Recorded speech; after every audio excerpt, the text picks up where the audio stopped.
They're the first international sports team to visit since the start of lockdown, and captain Jason Holder joins us live now from Manchester. Welcome to the programme. It's great to see you. Just tell us about the flight, what kind of precautions there were on the flight and what quarantine is like. Good morning to everybody. Thanks for having me here firstly. Yeah, the flight over was quite smooth actually. We had a chartered flight, did a bit of island hopping to collect the guys from within the Caribbean, and we all assembled in Antigua. Afterwards, we sat there in the VIP lounge for a couple hours before everybody boarded the transatlantic charter to come over here to Manchester. It was a pretty smooth transition in all honesty. Obviously, the airports have been closed and there was no traffic in the airport. And I think the whole procedure so far, the whole protocol rolled out so far has been great. You know, the guys are safe. We've been tested prior to coming over here in the UK, and we have been tested on arrival here in the UK as well too. So things so far have been going pretty good. And then are you given advice about what to do to protect yourselves while you're here? I wonder if you even had concerns about coming to the UK.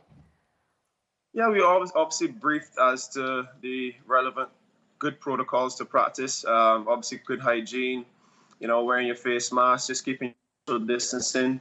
And it wasn't a case where we were pressured to come. You know, everybody was definitely spoken to around the whole issue and what a possible tour to the UK would look like. Afterward, we obviously had lots of internal discussions amongst the groups. And, you know, we just came to the decision that we were going to come. Again, it wasn't a situation where anyone was forced. There actually were players who declined the offer. And, you know, we just got to the point where everyone was happy enough with what was being rolled up from the ECB. And, you know, we came over to England now to vie for, or to try to retain our recent trophy. Mm-hmm. Jason, obviously there's a lot going on, as I'm sure you're very aware, certainly since the George Floyd footage emerged and the world was absolutely appalled, obviously. One of the responses has been a lot of public figures taking the knee, from politicians to police officers and so on.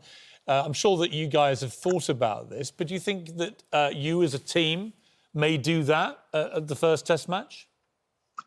I think, first of all, I must highlight that we, Cricket West Indies, are firmly behind, you know, the movement of Black Lives Matter.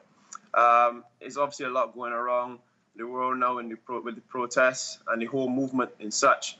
And we're definitely the West Indies team will show their solidarity in the movement. We as a team have had kind of a few discussions around it and as to what we're exactly going to do. And I think come July 8th, the first Test match, definitely will show our support around the world or globally towards our solidarity in the movement. What do you feel about this whole issue since George Floyd's death, of the feeling that this may be something that really affects change? I mean, have you yourself experienced on your travels, particularly, a lot of racism? And what do you feel the most effective response should be? I think the most effective response is always unity. You know, I've been following it quite closely, and I've seen, you know, many opinions from people around the world. And I think it's a perfect opportunity to inflict change.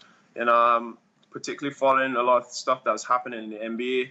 Obviously, Stephen Jackson has been close to George Floyd, a personal friend of George Floyd, and I follow him on Instagram personally. And, you know, he's big in the movement. One of the things that stands out is just unity, you know. Something he always posts at the bottom of every post he's had since this whole thing broke out was, "We love all who love all." And for me, that stands and that highlights a lot. You know, I think the only solution is to unify. You know, we need to unite and come together as one. It needs to be quality.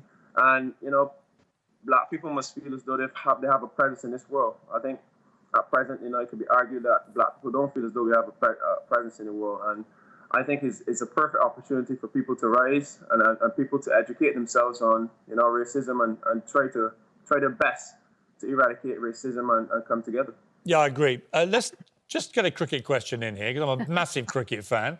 And, you know, lovely to have you on the show, but I hope we beat you very badly in the cricket.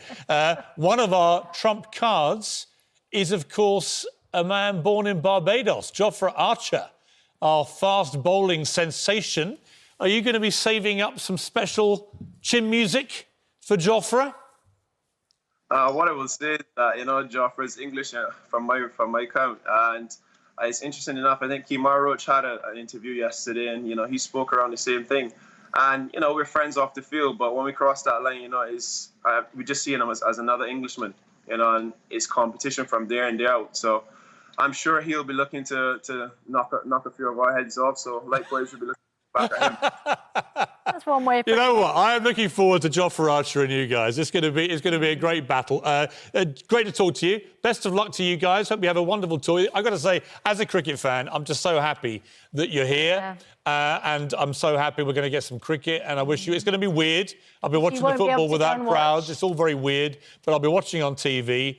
And although I want England to win, it's great that the West Indies are here. So, Jason, thank you very much indeed for joining us.